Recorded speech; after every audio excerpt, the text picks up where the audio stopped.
من و شما میدونید تو چه بیماری به سر میبریم؟ اون بیماری احساس ضعفه. من نمیتونم. صبح بلند میشه حالا من امروز چی رو نمیتونم؟ خاک بر سرت بکنم. احساس قدرت بکن.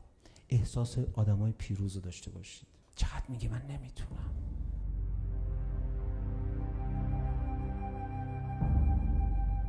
احساس ضعف نکن، احساس حقارت نکن.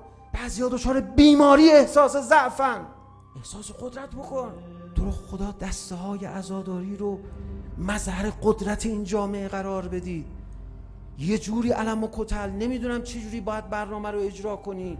بگن یلا اومدن، بطلا اومدن، قهرمانا اومدن. یه وقت تو دسته عزاداری عرفان بازی در نری، گردن شکسته.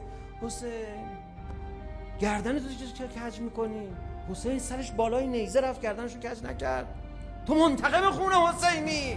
دسته عزا از دور میاد، رعبش باید در دل عالم بیفته. من از همه قسمت‌های عزاداری واحدش رو بیشتر میپسندم. از سلیقه خودمه. زنده میشم، کیف میکنم، گریه هم اونجا میکنم. اصلا میرم تو هیئت خودم میگم آقا زودتر برو تو واحد. این واحد دیدی؟ میخونم، محکم میخونم، اشک میریزه آدم در اوج اقتدار. این روح ماست، این نفس ماست، این روحیه ماست، این رویه ماست. این چیزی است که خدا میخواهد به ما بدهد. امام زمان حضرت ولی عصر ارواحنا له الفدا تشریف فرما بشوند، به هر مؤمنی قوت و قدرت 40 مرد را میدهند. من شما را به پای رکاب مهدی فاطمه دعوت میکنم. چگونه امام زمان به هر مردی قوت 40 مرد را میدهد؟ مرد مؤمن پای رکاب خودش با منطق لابد، ولی با معجزه بخواد همین کارا رو بکنه که خب با معجزه دشمن رو میکشت، با معجزه ظهور میکرد، با معجزه همه رو معنوی میکرد، با معجزه همه چی درست میکرد دیگه. منطقش چیه؟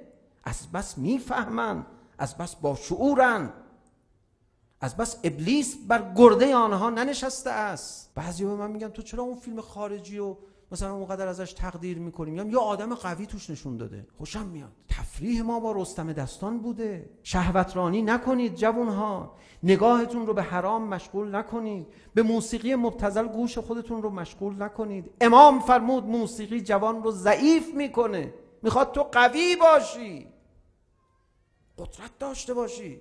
دوست داشتم درباره این اثر دین یه دهه با هم صحبت بکنیم. اثر گمشده دین. دین انسان را لطیف میکند.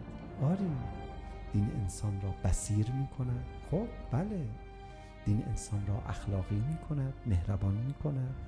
بله ولی آدم، دین بیش از همه اینها انسان را قوی میکند.